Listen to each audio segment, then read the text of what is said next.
Budget 2020 आपके tax को कितना बदल रहा है? वैसे ये केवल उनके लिए बदल रहा है जो इसे बदलना चाहते हैं, और हमेशा बात होती है कि टैक्स को आसान बनाया जाए, इसका सरलीकरण हो, और अब ड्यूअल सिस्टम रहेगा टैक्स में, तो ये कितना आसान रहेगा। कम से कम जब मैं आपके लिए कैलकुलेशन कर रही थी तो मेरे लिए तो बहुत कॉम्प्लिकेटेड रहा। चलिए अब इस कैलकुलेशन पर आपको मैं सीधा ले जाती हूँ।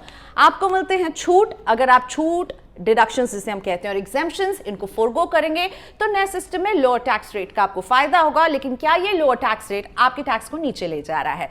मैंने यहाँ पर कुछ टैक्स छूट को एकदम आइडियल सिनेरियो मानते हुए कंसिडर किया है कि आप एटीसी पूरा क्लेम कर रहे हैं 1.5 लाख रुपए का।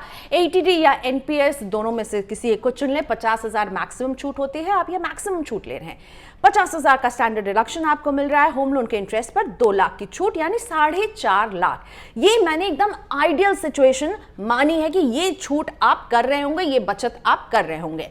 अब आते हैं इस तरफ, आपकी इनकम, पुराना टैक्स और नया टैक्स मैं कैलकुलेट करूंगी। हाँ, याद रहे सेक्शन 87A के तहत 5 लाख की इनकम जो है अभी भी इस पर जीरो टैक्स है, इसे कंटिन्यू किया जा रहा है। पिछले साल भी ये था, इस साल भी इसे कंटिन्यू किया जा रहा है। 5 लाख आपकी अगर इनकम है तो आपको कोई टैक्स नहीं देना है।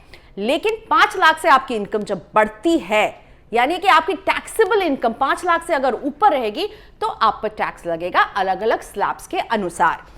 7.5 लाख मैं मान रही हूं आपकी इनकम। अगर आप डिडक्शन जो मैंने एग्जाम्पल के तौर पर लिए 4.5 लाख की पूरी आइडियल सिचुएशन में आप इसे क्लेम करते हैं, तो डिडक्शन के साथ आपकी इनकम 3.5 लाख हो जाती है। और 3.5 लाख यानी 5 लाख से कम, तो पुराने सिस्टम में आप पर है जीरो टैक्स, आप कोई टैक्स नहीं दे रहे होंगे।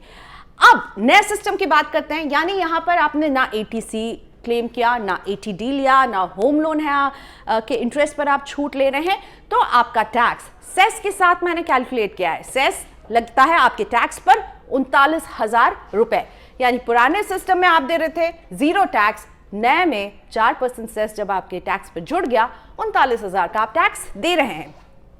बढ़ते हैं, आपकी इनकम थोड़ा सा बढ़ा देते हैं, 10 लाख कर दिया मैंने आपकी इनकम। अब 4.5 लाख एकदम आइडियल सिचुएशन में सारे डिडक्शन आप ले रहे हैं, यानी आपकी इनकम बचती है 5.5 लाख।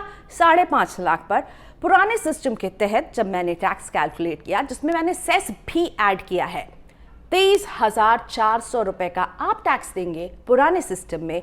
और इसी 10 लाख में जब आप सारे डिडक्शन और एग्जेम्पशंस को छोड़ देंगे, सेस के साथ आप 78,000 रुपए का टैक्स चुका रहे होंगे।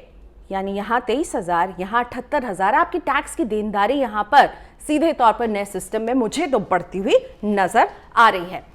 इनकम और बढ़ती है, आप 12.5 लाख रुपए कमा रहे हैं, इसमें से आप डिडक्शन लेंगे 4.5 लाख का। 8 लाख की इनकम पर अब हमें टैक्स कैलकुलेट करना है, जो कि पुराने सिस्टम के तहत बनती है 75,400, जिसमें मैंने सेस भी कैलकुलेट किया है। और विथ सेस नए सिस्टम में आपका टैक्स 1,30,000 रुपए बन रहा है।